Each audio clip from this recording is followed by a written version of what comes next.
Grow your practice, grow your wealth, grow your impact. Find out how to spend less time in the dental chair and more time on the things you love. Welcome back to the Dental Wealth Podcast. With me in the studio, as always, is the gentleman, the man, the legend, Mr. Eric J. Morin. You know, it's a great day to be here, Matthew. It's a great day to be here.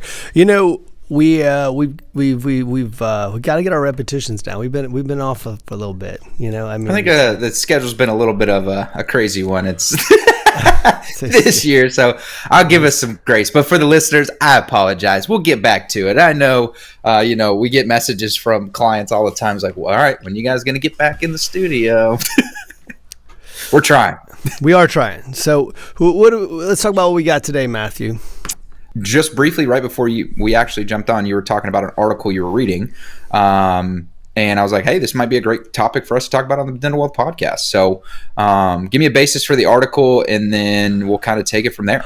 Well, here's what I think this article was on dental economics and was really talking about. Now, it's not, it's written by somebody who's more on the brokerage side of business, which is, so be careful of where you're getting advice. But I was talking about, and you and I have been talking about, a lot of times people are going to group seminars, I take my glasses off, Matthew, so I can be more comfortable, and then I realize I can't see. So there you go. So the thing is that people go to group seminars, they go to large seminars, they go to a lot of places, they get a lot of information and KPIs, and the hardest part of any business is implementation, not information, right? You can get information, and in fact, I heard a statistic years ago. It was like information in the world doubles like every 3 seconds or something crazy. So there's plenty of information. The challenge is knowing and having the ability to implement it correctly and knowing how it affects your practice. And so I'm reading this article this morning because, well, I'm a little nerdy that way. And I like to read articles, especially, that are dental specific. And this article I came across was really talking about this idea of, that your EBITDA margin should always be 20 to 25% of revenue. And then it started talking about things like, how do you increase your EBITDA? And it was really talking about, some of them are pretty good. I mean, some of them make sense. Obviously, increasing capacity makes sense. But even if you're going to increase capacity, it's how do I increase capacity, right? Is that the next best move? Because there's something in this article, by the way, that contradicts that. Now I'll explain that in a second. So if I'm increasing capacity, so am I increasing hours? Am I increasing this to a split shift? If I'm doing a split shift, do I have to hire people? If I'm hiring people, who's hiring people? How am I compensating them? How do I break the shift? When does that shift happen? There's just this one dot: increase production capacity by expanding your operating hours or facility. Well, facility is a little bit, we can understand that, but at the same time, is that the best place to put capital right now? If I expand my facility, I'm increasing fixed expenses inside my organization. If I'm increasing my fixed expenses, I'm oftentimes, unless done well, lowering EBITDA. And so we have to make sure the production is appropriate. Now, interestingly enough, down below, one of the things that this article says is that your marketing should be between 1% and 3%. Well, this contradicts expanding hours typically. Now, there is an argument that when you expand hours, people will come to you because they were already trying to get in and you just were closed. But there's the other side of this, which is, hey, marketing is at 1% to 3%. Well, that's such an antiquated, this article is not that old, but that information's so antiquated. It's beyond antiquated. Yeah. 1% to 3% is just keeping up with attrition. I mean, I love how the article says that you should expand capacity, but lower your marketing to 1% to 3%. Right. That's what. Let's open hours, but not market for it. But this is the problem, right? So now this isn't a business guy. This is a broker, right? But still, with that said, it's like, hold on. So I don't see MBA. I don't see, right, probably the credentials that I'd want to see if I'm, if ultimately we're going to take this advice. But But I'm going to expand hours. So we would understand that by increasing hours, we would be able to maximize profit per fixed cost. So that's more of an MBA type concept. But ideally speaking, I can get more revenue in the same facility. And because my fixed costs do not increase, as I expand hours, for instance, then I can make more profit per fixed cost, which kind of makes sense. Well, if I lower my marketing to 1 to 3, let's go to the 1%. Okay. Certainly there are practices that can market at 1% because they're in some area that's just so much demand, but that is few and far in between. So if you follow this and you say, okay, well, I'm going to increase my EBITDA. So I'm going to expand hours. So it means I'm going to increase fixed overhead by, it technically is variable or fixed depending on who the position is, but we're going to increase the team expense, but I'm going to lower my marketing expense. That is disaster, right? I'm going to expand the ability to see patients, but I'm not going to market to go get those patients. Well, hold on. The advice up above too is that you should consider dropping PPO plans with the lowest fee schedule, which I'm not against either, but based on your marketing at 1%, you're probably going to need to stay in the damn plan so that you can have enough patients coming in. So let's just say we follow this advice. We drop our PPO plans, we decrease our marketing, and we expand hours. Trust me, your profit is going to go in the tank. Like it's whoo, shoot, boom, right? I think the funny part about this is just like reading those little points of the article, I can almost guess how old this guy is that wrote the article. So I always tell Ken too, so Ken will have a call and he'll have a questionnaire filled out and it'll be this thing. And I'll say, all right, I can tell you exactly what this practice looks like. And I'll label it off and then he'll go look him up. He's like, how do you do this? I'm like, I've been doing this long enough. I know how old this guy is. This is like, there's a lot of probably older generation dental practices that are reading this article like, I've been doing this he's exactly right. I've been doing this for 20 years and my business has only been $1 million for 20 years, but this guy knows what he's talking about. Well, and look, I mean, I'm not going to reference this person because I don't think that's the point. I just think that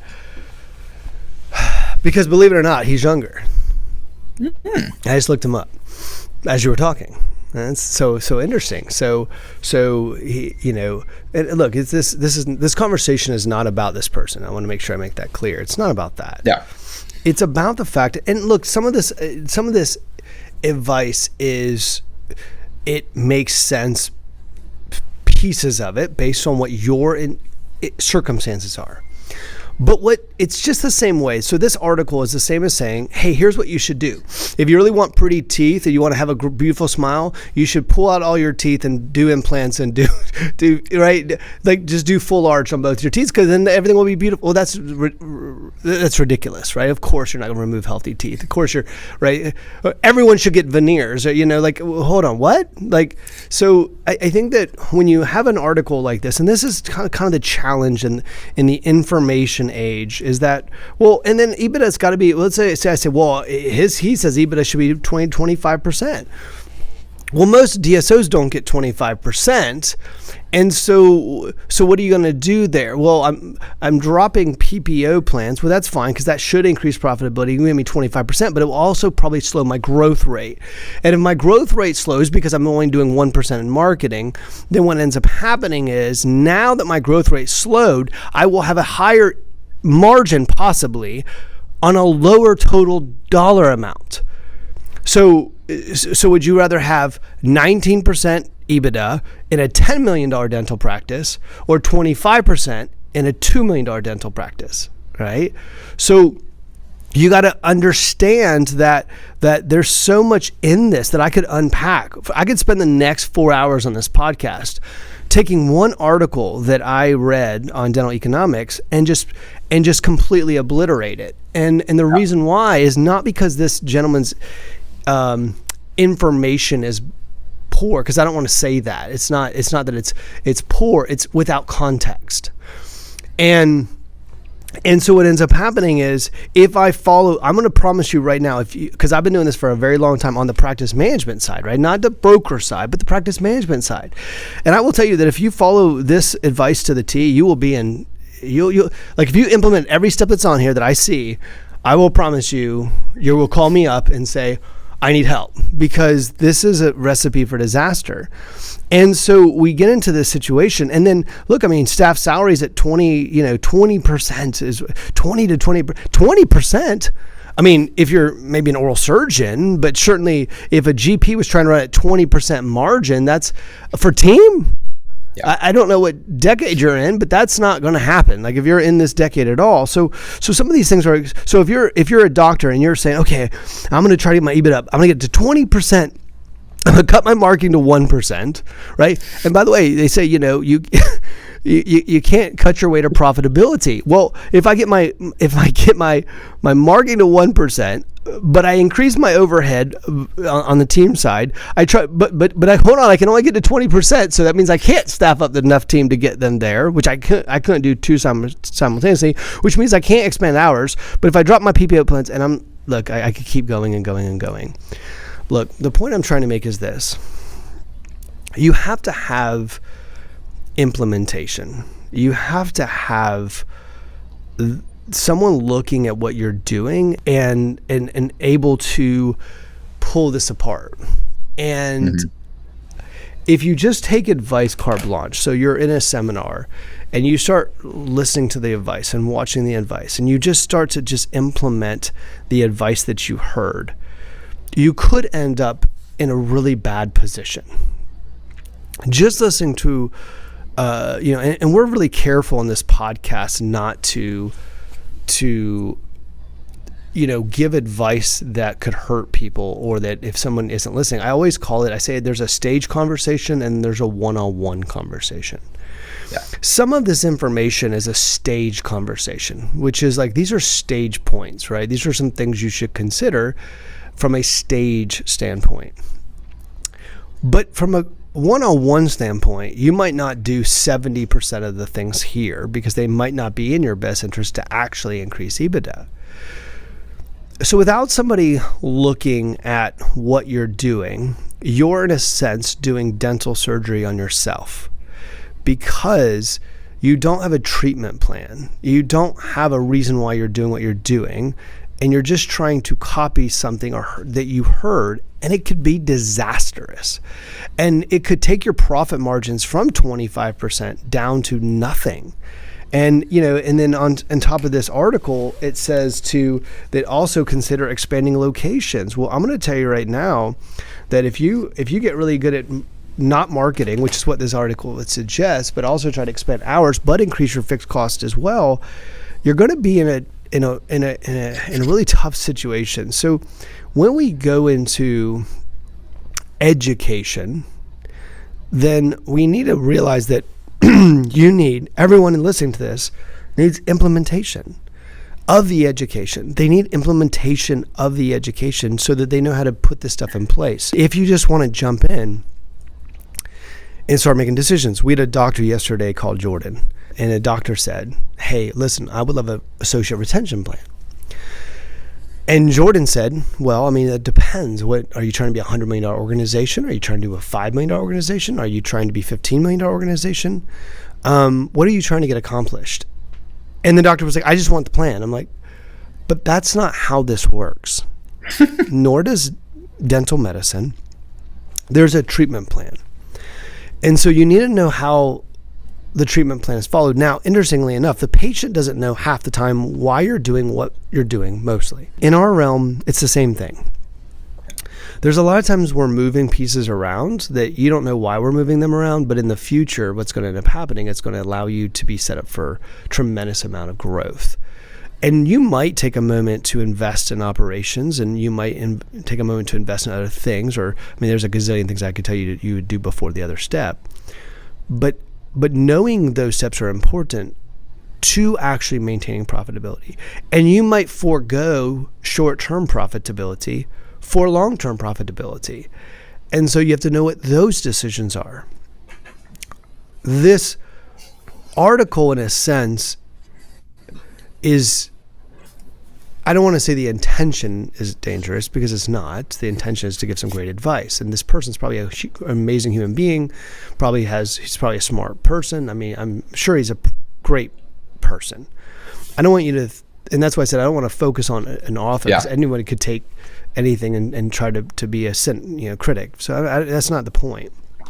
The point is to say that we have to be careful with the information we receive, one, because oftentimes those are staged conversations. And two, you have to be able to implement the information. You have to be able to get the information, have a treatment plan created for you, and then be able to implement it. It's not enough just to have someone fix hygiene. It's not enough just to have somebody fix your front desk. It's not enough it's got to be part of an overall. Those are tactical moves in an overall treatment plan, but you have to have the overall treatment plan. Yeah. You have to have a team that can, if you bring one of these ideas, you have to be able to bring this idea to someone and say, hey, this is what I saw. I read this article. It said to do X, Y, Z. What do you think about it?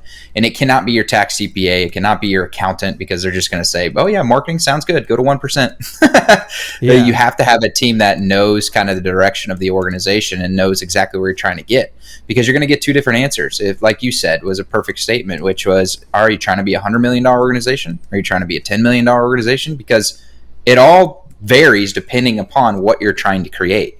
Because the last thing you need to do is have to unwind something because you had aspirations to be 100 million, but you were making $10 million decisions.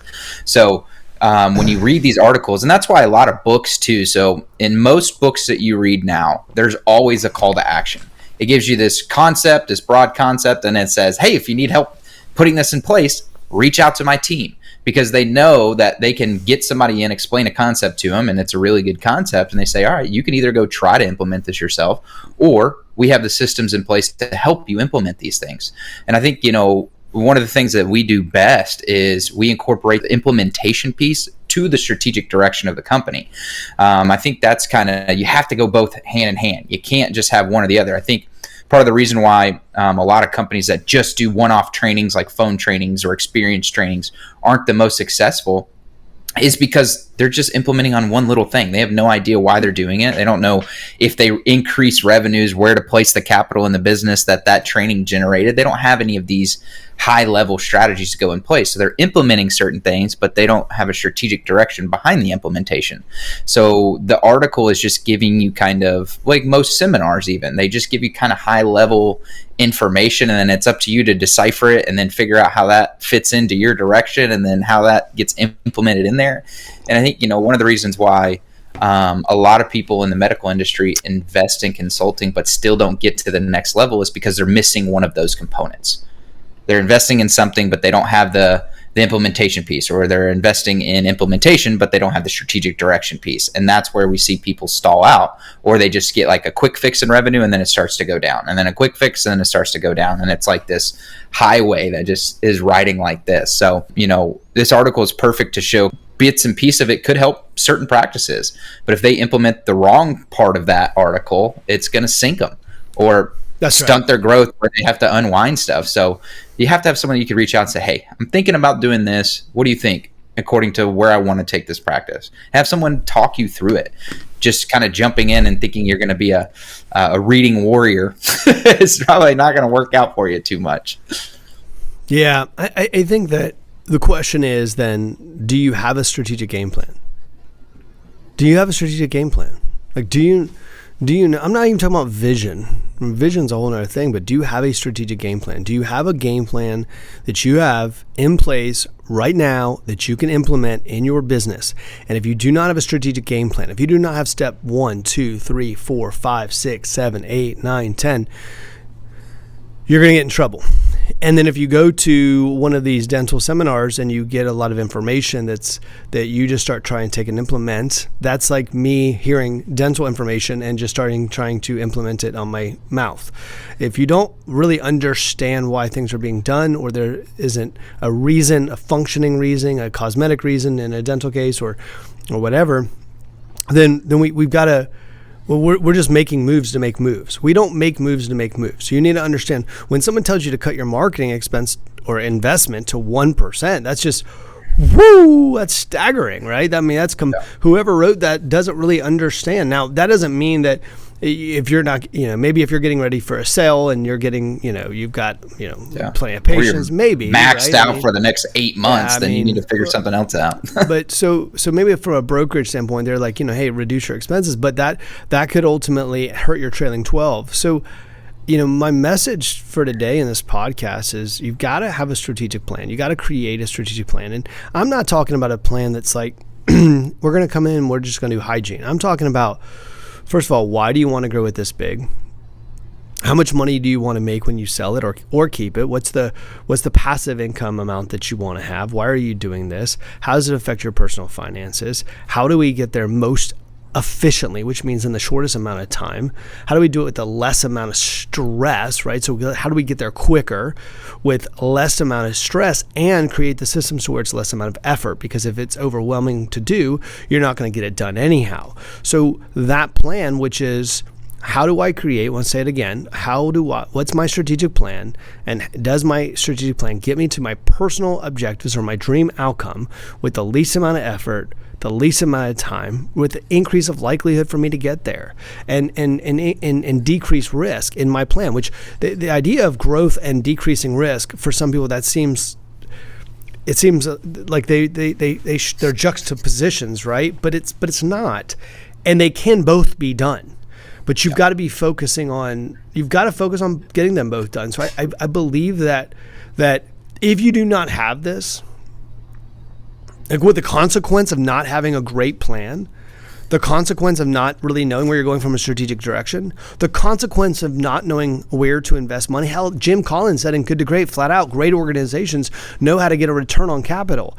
If you don't have this, if you don't know how to get a great return on capital, if you don't know what your marketing investment should look like, if you don't know what your team investment should look like, if you don't understand your fixed cost, break-even point, why am I doing this? How does it affect my livelihood, my retirement, all these other things, then you're flying blind and you're just throwing darts against a wall. We're 6 months into the year too. So if you feel like at this point you're 6 months in the year and you have no idea where I'm going, or you've lost track, I know 6 months ago you probably sat down and you're like, all right, I want to increase 20% this year and this is what I want to put in place. If you can't, as soon as I said that, if you're like, oh yeah, I don't remember what I wrote down, then you probably have lost direction. You probably didn't have a strong enough strategic plan. So I would encourage you to go back as we look at this next 6 months and course correct. Get with your advisors, get with whoever you need to course correct on this, because this next 6 months could end up, if you didn't have a successful first 6 months, this next 6 months could be crucial to your success in hitting your goals. It's not too late. You should always be looking at a rolling 12. So the 6 months thing, we always teach our clients to look at a rolling 12. So it doesn't matter that we're 6 months in the year, but a lot of our listeners probably don't understand that concept quite yet. So we're 6 months in. It's this will be released on July 9th. So this is after 4th of July. I hope you guys had, fun, a great, little refresher on the brain, but now it's time to, focus back in. Busy seasons ahead, and we got to finish the year strong. So this was a great one. I think, being back to the studio is always a lot of fun. We enjoy it, as you guys can see. We'll try to keep doing this more often for you. It's, something that Eric and I know we got to keep doing. But if you guys ever, I always point this out, if you ever want us to talk about a specific concept, or if you say, hey, read this book, what are you guys' thoughts on it? Like anything, send us a message. You can send it to either info@towerleadership.com. You can send it to my personal email. I don't normally give this out, but Matthew@towerleadership.com. We put this on for you guys. So I want to make sure we're doing material that you guys want to hear, or concepts that you've heard that you want us to just kind of lay it out and give us our honest opinion on it. We are happy to do that. So as always, make sure you like, subscribe, watch us on YouTube, share it with friends, and thank you so much, Mr. Moore, for being in the studio this time around. You too, my friend. You guys have an amazing day. I was going to say the 4th, but technically this will be after the 4th. We recorded this before the 4th, so hope you had an amazing 4th. Implement. That's your word of the week. Implement. Get a strategic plan and implement. If you do not have a strategic plan, you need to have a strategic plan. And then secondly, you need to have the time, ability, and team to implement. Thank you, guys. We'll see you next time.